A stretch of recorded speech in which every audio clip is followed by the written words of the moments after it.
Over 6,000 years ago, a tribe known as the Inca created a life for themselves high in the mountains of Peru. Today, the rise and fall of the Inca Empire is still shrouded in mystery. This is one of the 7 new wonders of the world. This is the Machu Picchu experience.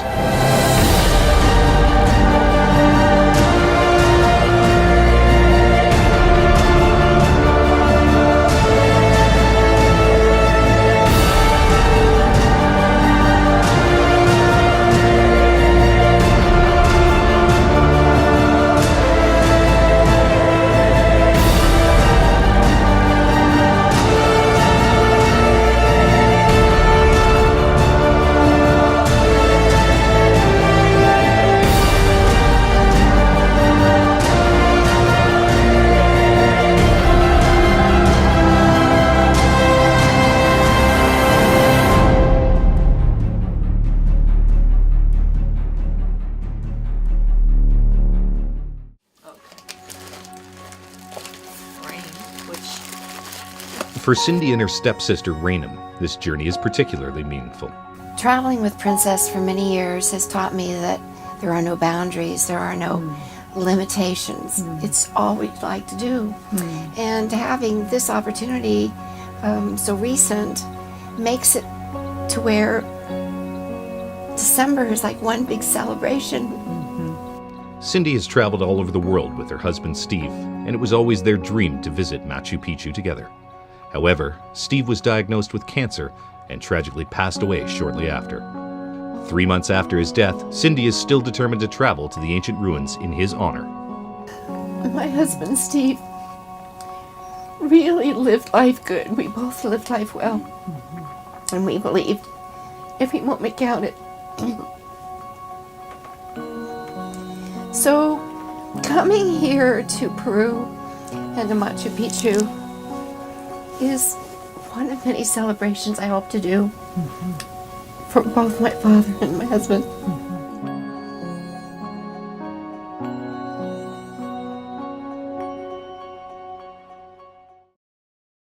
The morning of departure, there is an eager excitement in the air as everyone gets ready to board their plane to Cusco.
Cusco is a city located high up in the Andes Mountains.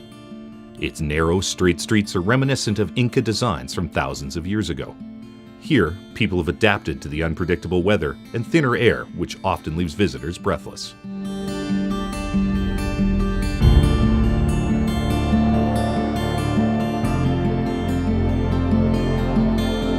Cusco used to be occupied by the Inca until 1533, when the Spanish invaded and plundered vast amounts of silver and gold. I think if the Spanish they shouldn't find gold and silver here, they didn't care about civilization. But of course, they found a very vast civilization with a lot of gold and silver, and unfortunately, a perfect excuse to come, to destroy, rape, and to kill was religion.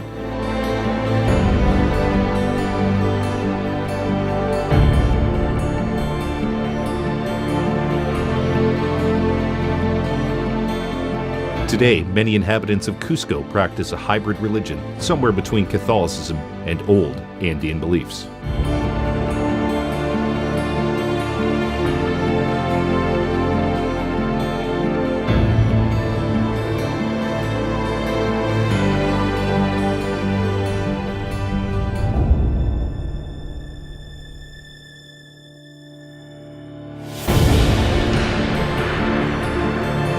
Of course, in order to assimilate in some ways the Incan civilization, they have to kind of transform some of these elements into the Andean beliefs. Otherwise, people, they won't accept it that good. So it's what we call kind of a syncretism between Catholicism and the Andean religion. But if we ask locals if they are still making rituals up in the mountain, they're going to tell you yes, of course. They go up to the mountains to make rituals, but on the Sundays they go to the church and they listen to that. If we go to the cathedral, we are going to see all this beautiful artwork. A lot of gold, a lot of silver, and many other things. Of course, apparently a lot of them. But the most important thing that we can see in the cathedral is the resistance of the Incan religion against Catholicism. And that is very hard to show. But if you are coming to the Andes, to the heart of the Andes, and you want to see a very different and unique church, that is the cathedral. 150 meters above Cusco is a place called Sacsay Woman. Sacsay meaning satisfy and woman meaning falcon.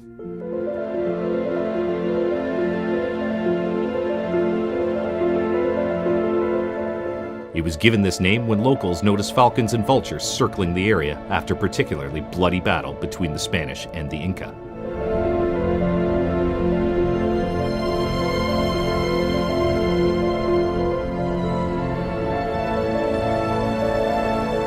Sacsay Woman is totally impressive, not only because the size of the boulders, Stonehenge, I have so much respect of this site, but absolutely, compared with Sacsay Woman, Stonehenge is, I may say, kind of nothing. And not only the site itself, is the history behind and the way how in a very short period of time, these people, they accomplish all these major projects. And the landscape around and everything that surrounds this place is just absolutely amazing.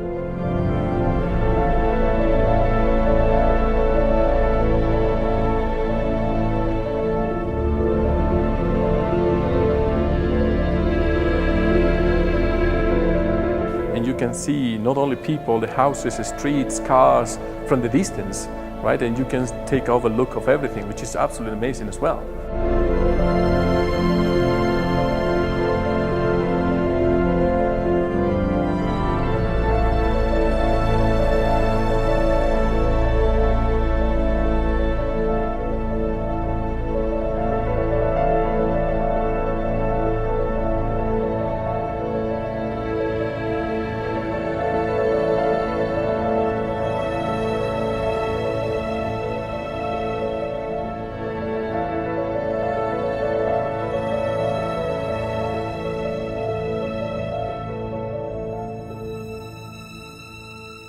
By this point, it's already 5 o'clock, and it's time for the group to get some rest before making the epic journey the next morning that they've all been waiting for.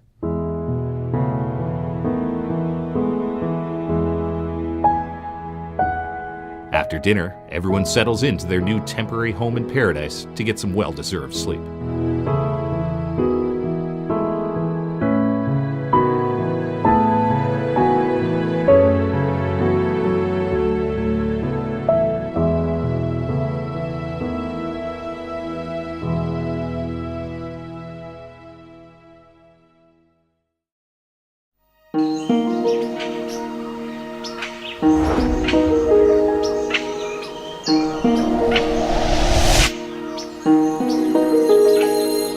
At sunrise, the group is ready to make the journey to the Sacred Valley and eventually to Machu Picchu.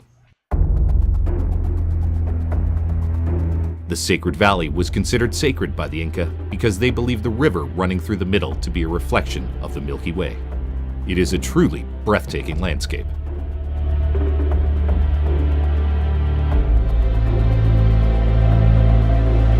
Mountains, the environment, the feelings itself. Sometimes, a picture doesn't gives you the feelings until you see the place with your own eyes.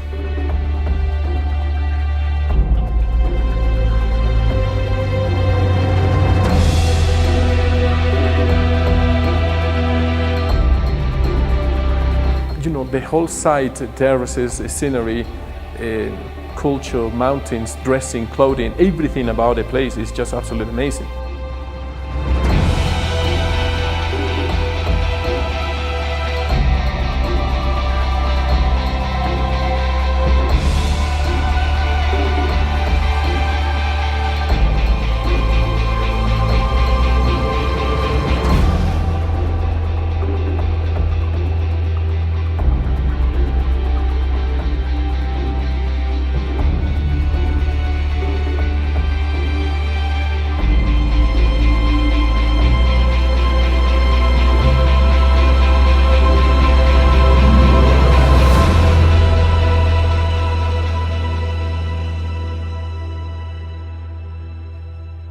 After their long trip through the Sacred Valley, they arrive at Ollantaytambo, the oldest alive village in all of the Americas. It was believed to be founded around 800 years before the Inca lived there and has never been abandoned. It is surrounded by archaeological artifacts and structures that tell a story of battle and ruin. In the archaeological site itself, you can see some terraces that belongs to another previous civilizations. And then, of course, Incas, as soon as they were there, they just adapted. They used this area because the location. And one valley leads to a Amazon basin, another valley leads to a Sacred Valley of the Incas. And by the other hand, that is kind of a shortcut in order to come back Cusco after going Machu Picchu. So that is right in the middle for different reasons. Crops, transportation, communication, for everything. When the Spanish, they arrived, Manco Inca, he rebelled against the Spanish, and he went over there because he knew that this is not only a strategic place, but also is a safety one. And that is where he make a lot of battles, and he won several battles.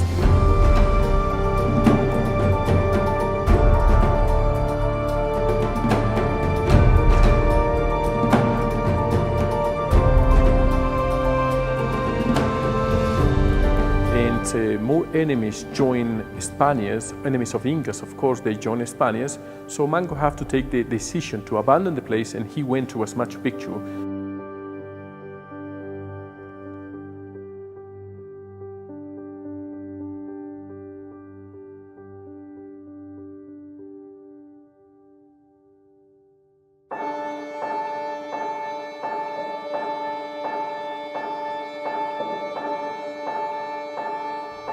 The group then begins the final leg of their journey.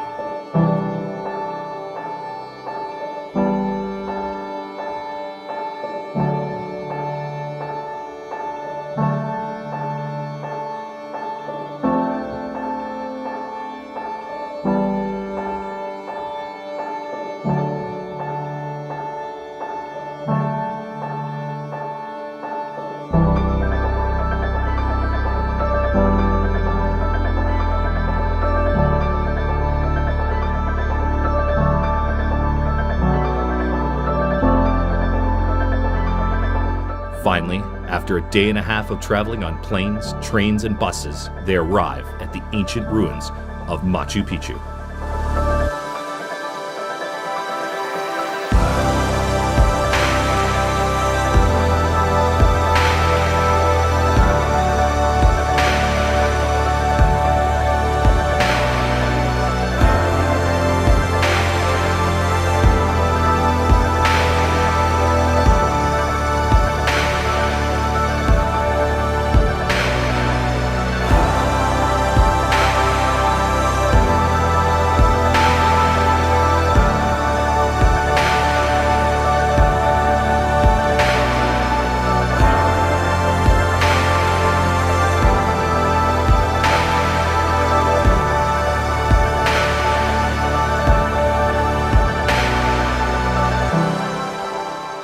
Absolutely amazing. A lot of people, they just, they start to cry because they were planning that journey for so many years.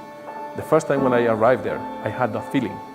So that is the kind of feelings I want to share with everyone.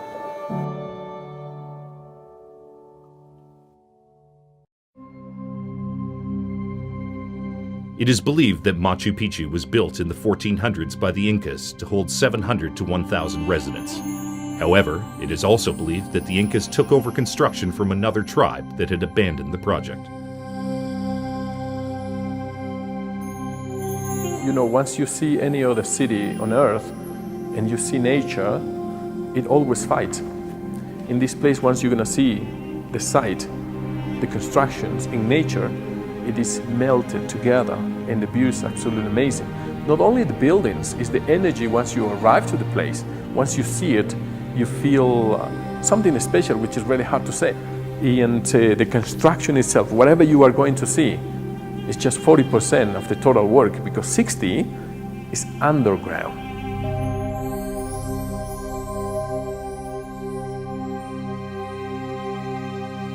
There is no denying that the impressive stone architecture is second to none. Each stone fits with its surrounding neighbors so perfectly and without adhesive that no light can pass through.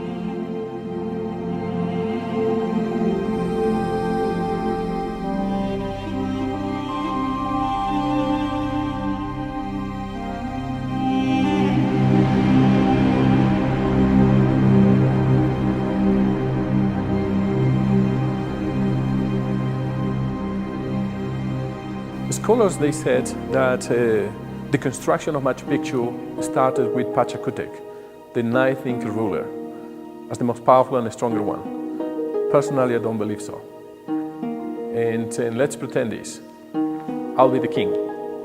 I'll be 11 years old, and I want to build Machu Picchu. I'm going to send thousands of workers to build the place, but guarantee you, as soon as I am old, about to die, the place won't be finished. My son, because he knows me and he loves me, he will continue with this dream and he's gonna send more workers. And as soon as he's old, about to die, Machu Picchu won't be finished. His son, my grandson, he's gonna send more workers because he may say, okay, I know the old man, let's keep sending people, right? But as soon as he's old, about to die, Machu Picchu won't be finished. His son, my grandson, he may say this, the old man, he was local, right? So why to spend so many lives, generations, to build a site in the middle of nowhere? So that is something that you have to discover by your own.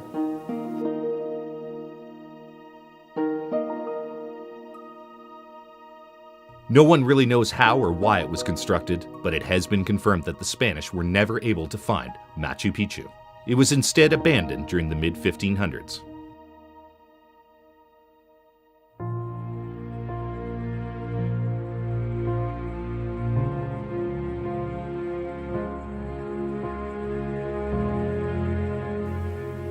You know, to travel is like a mix of, it's like a windows or doors.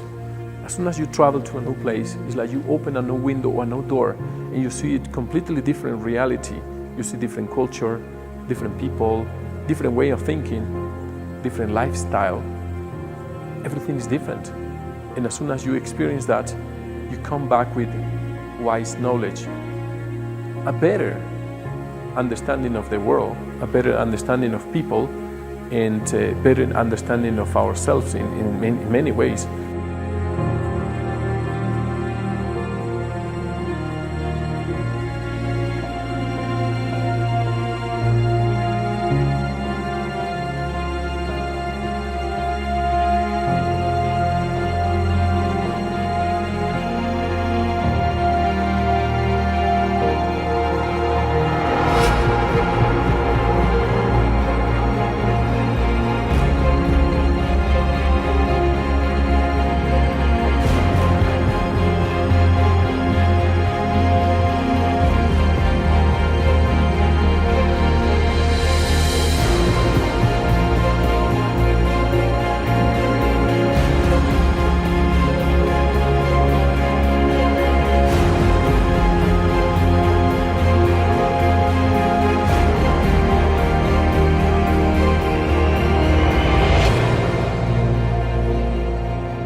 There is a lot of mystery surrounding these beautiful ruins, and there is still much to be learned. However, one thing is for sure, everyone who witnesses these ruins is moved in a way that cannot be explained. There is an indescribable sense of peace that one feels while looking out at such a stunning vista. For many people, it's life-changing. Machu Picchu means family, means energy, means courage, means effort, means tears also, means feelings. It's hard to tell what does it really means. You have to be there. You have to feel it that you own. It's especially moving for Cindy, who has finally fulfilled her lifelong dream of visiting Machu Picchu. To me, it was like walking into a place that was totally just yours. No one else's. It was undescribable. But as soon as I was there, I arrived at the first time and I saw all these spectacular sights. You know, I was thinking, in all those years in the past, how many people, how many lives, how many tears, how many blood? And why these crazy people, Incas, they build such amazing spot in the middle of nowhere. But I thought that all those thousands of lives, it was just for me in that moment. Who couldn't come up here and not feel privileged? Royalty, rulers. I think that it's a gift. And if you don't see it, if you don't feel it, well, come back. Come back. In a way, she was able to bring her husband Steve and her father along with her, and leave a piece of them up in the Andes, where they may rest in peace forever. When the breeze came and blew back the ashes, it was like being kissed. It was beautiful.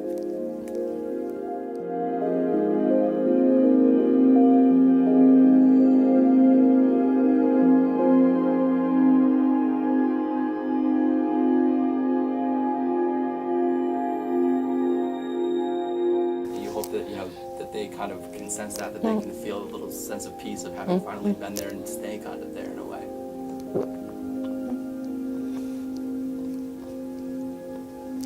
Absolutely.